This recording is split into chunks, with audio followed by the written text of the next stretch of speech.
Bonjour. Florence Lois Weber est née en Pennsylvanie en 1879. Fille de décorateur d'opéra, elle s'intéresse très vite à toute forme d'art. Elle a plusieurs expériences dans le théâtre et la musique, et au cours de l'une d'elles, elle rencontre Phillips Smalley, son futur mari qui l'accompagnera toute sa vie. Sa carrière dans le cinéma commence lorsqu'elle écrit et vend des scénarios, d'abord pour Gaumont, dont la filiale états-unienne est dirigée par Madame et Monsieur Guy Blaché. Louise Weber sera donc en charge de l'écriture, mais se lancera aussi dans la réalisation et la comédie. Vu son expérience musicale, elle participera aussi aux expériences de chronophone de Gaumont. En 1910, Louise Weber et Philippe Smalley rejoignent la Rex Company fondée par Edwin S. Porter, l'inventeur des westerns. La Rex est l'une des premières compagnies à produire des films indépendants, c'est-à-dire en dehors du puissant trust d'Edison. Et la Rex va ainsi attirer de nombreux réalisateurs indépendants et en 1912 fera partie des compagnies qui fusionneront pour construire Universal. Lois Weber travaillera sur le premier film diffusé par la Rex, Une héroïne de 76, dans laquelle elle interprète une jeune fille qui sauve le président Washington. Ces scénarios se distingueront par des personnages bien construits et des histoires fortes, au contraire des comédies slapstick ou des spectacles de l'époque. Weber et Smalley préfèrent toujours se focaliser sur de petits castings et l'histoire plutôt que l'action. Ils vont ainsi résister à la mode des années 1910 des plans rapprochés et du montage rapide, préférant les plans larges et longs mais sophistiqués. Ils viennent aussi de Porter un cinéma un peu artisanal, voulant prendre part à chaque aspect du film. En 1912, Porter s'en va vers d'autres horizons et il laisse la compagnie entre les mains de Weber et Smalley. Ceux-ci vont si bien gérer la compagnie que la Rex sera surnommée la Weber-Smalley Company. Leurs films ont une réputation de qualité, notamment au niveau des scénarios originaux et substantiels. En 1913, l'influence de Lois Weber est telle qu'elle devient maire d'Universal City, qui n'est pas une vraie ville mais un assemblage de plateaux de tournage et d'habitation pour les artistes d'Universal. Elle met au cœur de ses scripts des personnages féminins forts qui vivent des aventures peu conventionnelles, et ses films traitent aussi de relations romantiques peu orthodoxes et discordantes, en général par la faute de l'homme. En 1913, elle devient la première femme à réaliser un long métrage aux États-Unis, et peut-être au monde, avec Le Marchand de Venise. En 1914, Weber et son mari quittent la Rex et Universal pour Bosworth Inc., qui leur donne l'opportunité de se concentrer sur les longs métrages. Hobart Bosworth est un acteur qui a principalement tourné pour Sidney Olcott et la Selig. En 1913, il a fondé sa propre compagnie. C'est un proche d'Adolf Zukor et Jess Lasky qui, à cette période, sont en train de fusionner leurs compagnies pour former la Paramount. C'est donc en 1915 que sera tourné le film qui nous intéresse, Hypocrite, qui porte littéralement la signature de Lois Weber. Le film était apparemment terminé en septembre 1914, mais n'a été distribué qu'en 1915, le temps de passer la censure. Car oui, il y a un peu de femmes nues dans ce film. Il a été fait pour un coût de 18 000 $ et il en a apparemment rapporté 133 000. Le casting est en effet réduit et assez méconnu, en tout cas de moi. Le personnage principal du prêtre est joué par Courtney Foote.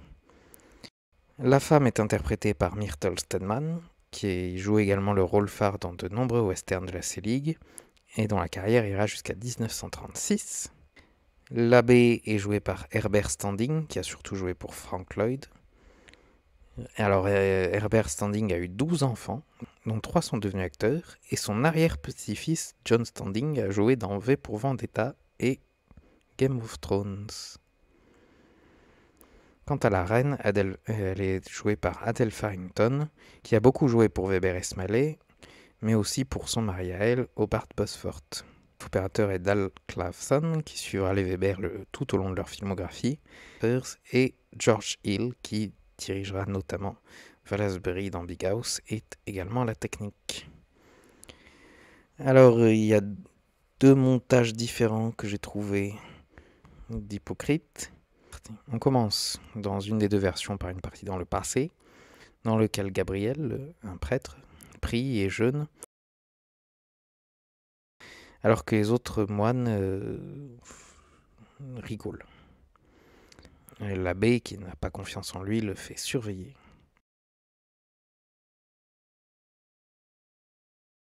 Gabriel travaille sur quelque chose de lumineux, de si beau que les autres en sont aveuglés.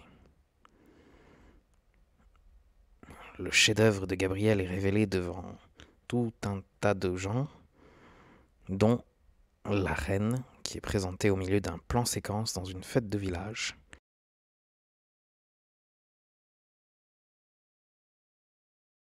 Et elle est évidemment choquée par la nudité de la statue de la vérité. Alors les réactions se font diverses, les marchands s'en vont, les religieux se voilent la face, la royauté est outrée, les soldats se battent, les mineurs sont en colère, et les pêcheurs rient comme les enfants.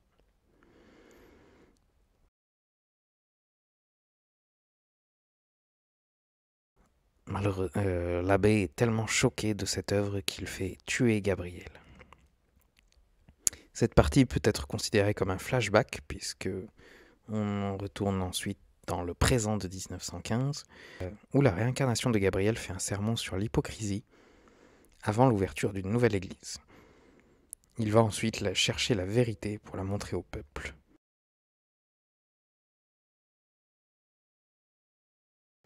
Les politiciens refusent de la voir, la haute société l'accepte si elle s'habille comme eux, et même l'amour est enlaidi par la vérité. La vérité est cachée, même au sein d'un foyer.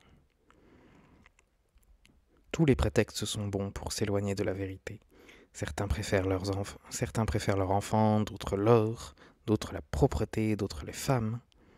Bref, la vérité ne peut être atteinte par les hommes, qui ne peuvent supporter sa nudité. L'allégorie est assez claire, mais le film en reste très beau. Scénario tout de même assez osé. C'est un film qui pourrait être un tableau. Il est d'ailleurs inspiré d'un tableau.